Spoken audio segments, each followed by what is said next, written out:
Hello students, today in this lecture we are going to discuss about bond energy.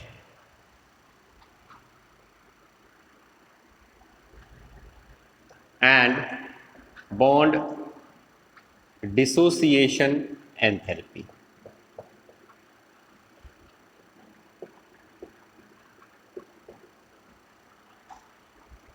So this is our topic for today. Now first of all let us define what is bond dissociation enthalpy. Bond dissociation enthalpy किसको बोलते हैं?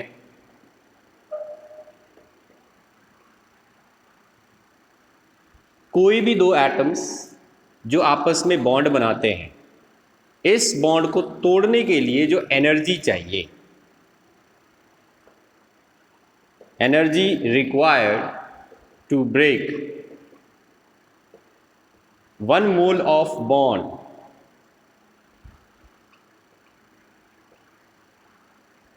between two atoms in the gaseous state is called bond dissociation energy.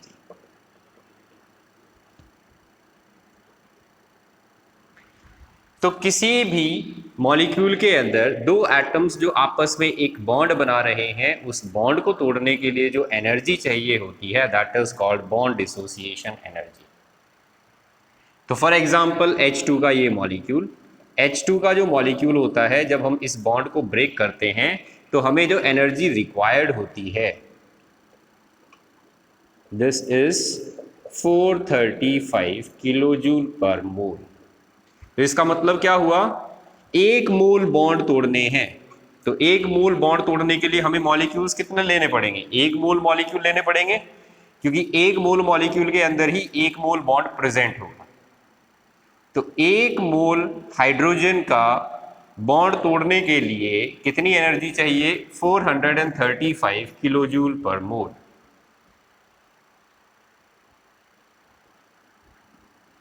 यहां पर आपको मैं एक point लिख रहा हूं. ऐसे केसेस में, ऐसे मॉलिक्यूल्स के केसेस में जो सिर्फ दो ही एटम से मिलके बने होते हैं, उनके केस में जो बॉन्ड डिसोसिएशन एनर्जी की वैल्यू होती है, वही बॉन्ड एनर्जी की वैल्यू होती है. In case of diatomic molecule,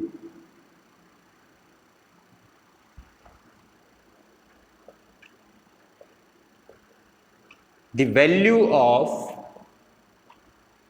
bond dissociation energy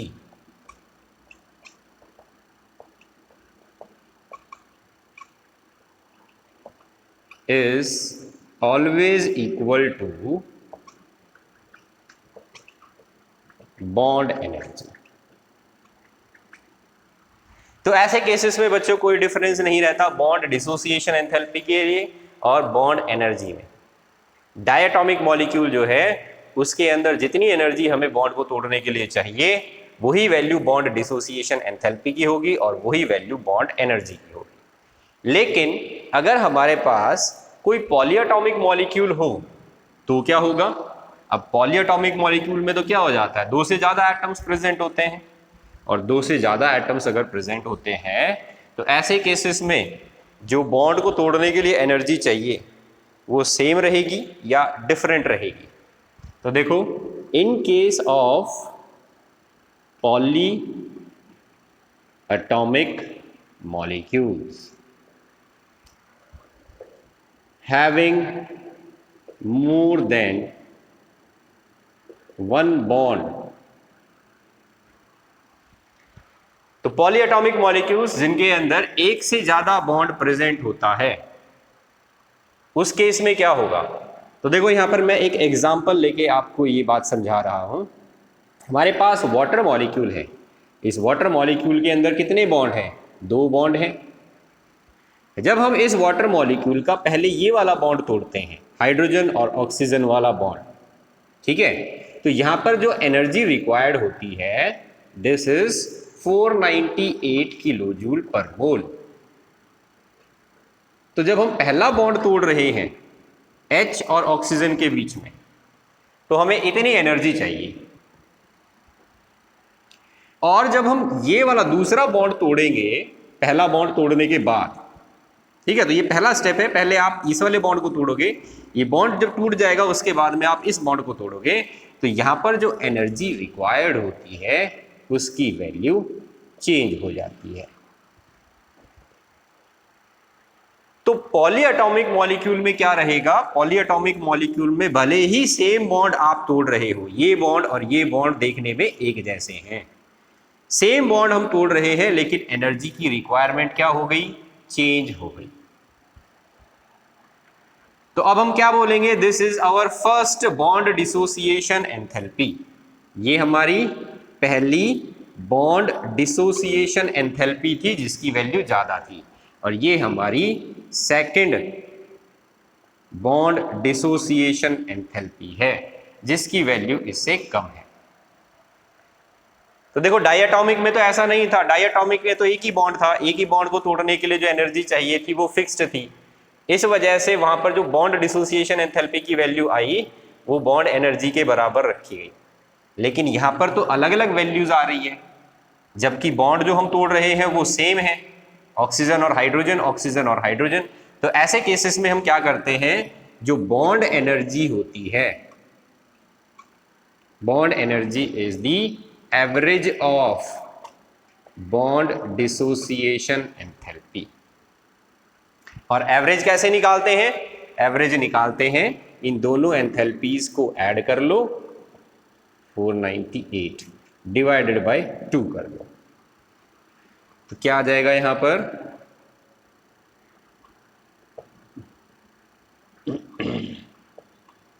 464 kilojoule per mole. This is the value of bond energy in water, लेकिन बॉन्ड डिसोसिएशन एंथैल्पी डिफरेंट थी।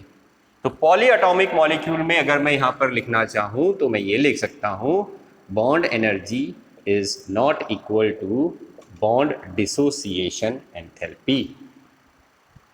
तो यहां पर जो बॉन्ड एनर्जी है ये वैल्यू क्या है, एवरेज वैल्यू, किसकी एवरेज, बॉन्ड डिसोसिएशन एंथैल्पी की एवरेज वैल्यू होती है इन अ पॉलीएटॉमिक मॉलिक्यूल। अब हमें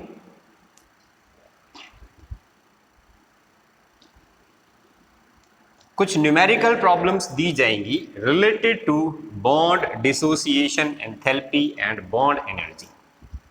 हमें इन न्यूमेरिकल प्रॉब्लम्स को सॉल्व करना होगा। इन न्यूमेरिकल प्रॉब्लम्स को हम सॉल्व करने से पहले एक फॉर्मूला जो है वो देख लेते हैं।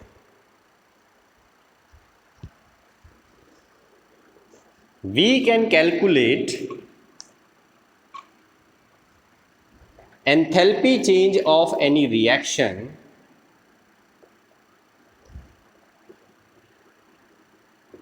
कौन सी रिएक्शन, रिएक्शन जिसमें फॉर्मेशन होती है किसी सब्सटेंस की। We can calculate enthalpy change of a reaction by using bond energy of reactants and products। तो रिएक्टेंट और प्रोडक्ट की बॉन्ड एनर्जी का यूज करके हम किसी भी रिएक्शन का जो एंथैल्पी चेंज होगा, जब उसकी फॉर्मेशन की बात की जाएगी तो उसको हम कैलकुलेट कर सकते हैं बॉन्ड एनर्जी का यूज करके। और फॉर्मूला जो यूज होगा वो ये होगा, डेल्टा H नॉट R, मतलब एंथैल्पी ऑफ रिएक्शन, कौन सी रिएक्शन, एंथैल्पी ऑफ फॉर्मेशन वाली रिएक्शन।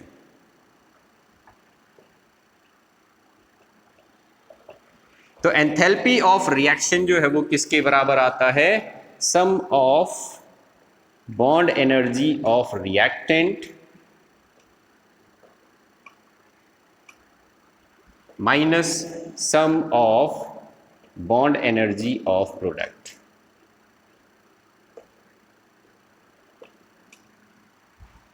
तो इसके बराबर होगा enthalpy of reaction, bond energy reactant की उसके सम के बराबर, बॉन्ड एनर्जी प्रोडक्ट की इसके सम के बराबर, इसमें से ये माइनस कर दो, एंथैल्पी ऑफ रिएक्शन जो है वो देखने को मिल जाएगा।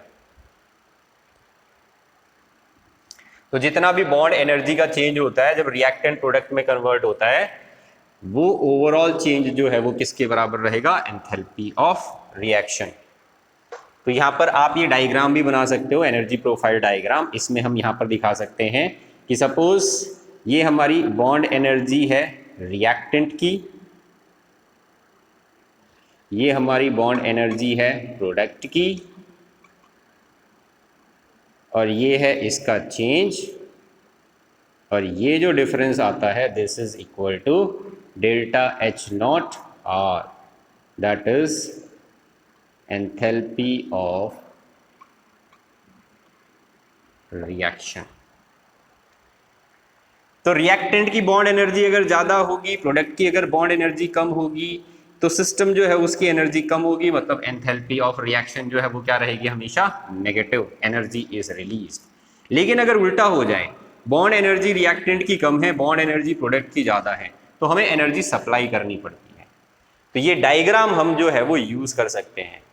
Bond energy of reactant minus bond energy of product, higher value में से लोअर वैल्यू माइनस कर दो तो क्या आ जाता है, delta H not are.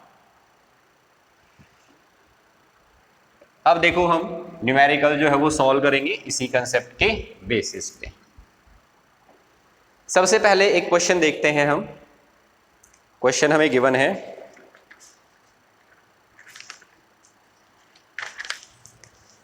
Calculate the bond enthalpy of HCl। Question पूछा गया, कैलकुलेट बॉन्ड एंथैल्पी। बच्चों बॉन्ड एंथैल्पी का मतलब होता है एनर्जी, तो बॉन्ड एनर्जी पूछ रहा है HCl की कितनी होगी, ठीक है। और गिवन क्या क्या है, हमें दे रखा है bond energy of H2 and Cl2, bond energy of H2 की तो दे रखी है 430 किलो जूल पर मोल, और Cl2 की दे रखी है 242 kilo joule per mole. So these are the values. और हमें साथ साथ ये भी दे रखा है कि enthalpy of formation of HCl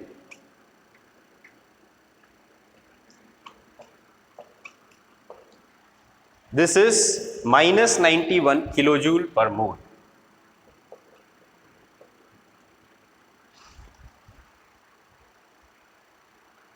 तो ये वैल्यूज हमें गिवन है और हमें कैलकुलेट करना है बॉन्ड एंथैल्पी ऑफ HCl। कैसे कैलकुलेट करेंगे इसको, तो देखो सबसे पहले बॉन्ड एंथैल्पी पूछी है, मतलब इस बॉन्ड को जब तोड़ेंगे तो जो एनर्जी रिक्वायर्ड होगी, जब ये टूटता है तो क्या बनाएगा, एक H और एक Cl। हमें इस रिएक्शन का एंथैल्पी चेंज निकालना है, कितना होगा। और हमें क्या दे रखा है, bond energy of hydrogen. H2 जब टूटता है तो क्या बनाता है, 2H, और कितनी एनर्जी है, 430 किलो जूल पर मोल। Cl2 जब टूटेगा तो 2 क्लोरीन के एटम्स बनेंगे, 2 क्लोरीन के एटम्स बनेंगे तो यहां पर एनर्जी चेंज कितना आएगा, 242 किलो जूल पर मोल। और साथ ही साथ हमें क्या दे रखा है, enthalpy of formation of HCl, मतलब half H2 plus half Cl2, it gives us HCl, और इसका एंथैल्पी चेंज गिवन है -91 किलो जूल पर मोल। तो ये रिएक्शंस हमें गिवन है, ये 3 रिएक्शंस, और हमें इस रिएक्शन का एंथैल्पी चेंज निकालना है। तो कैसे निकालेंगे बच्चों, देखो इस चीज को, ये जो 2 रिएक्शंस हैं इसको अगर मैं हाफ से मल्टीप्लाई कर दूं पूरी रिएक्शन को, तो एनर्जी को भी मल्टीप्लाई करना पड़ेगा, इसी तरीके से इसको भी।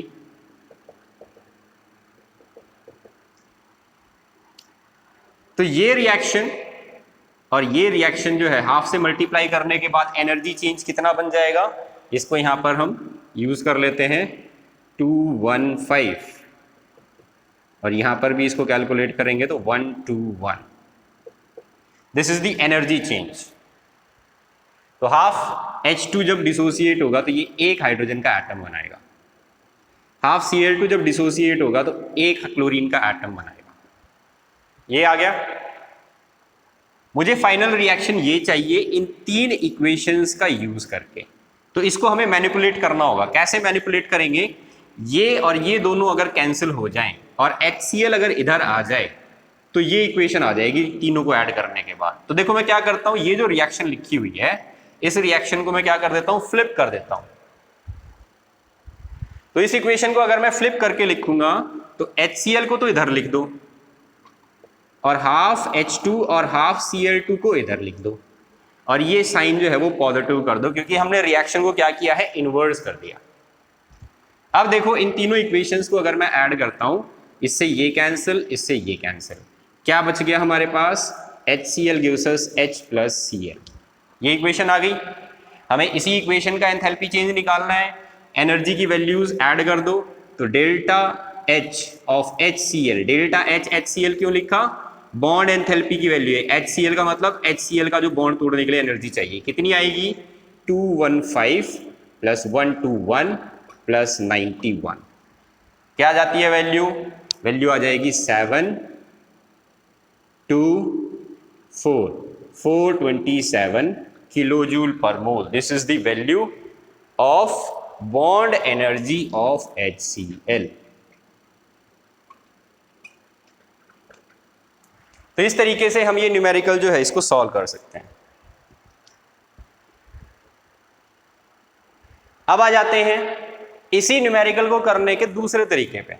एक और तरीका भी है, वो तरीका क्या है, चलो देखते हैं।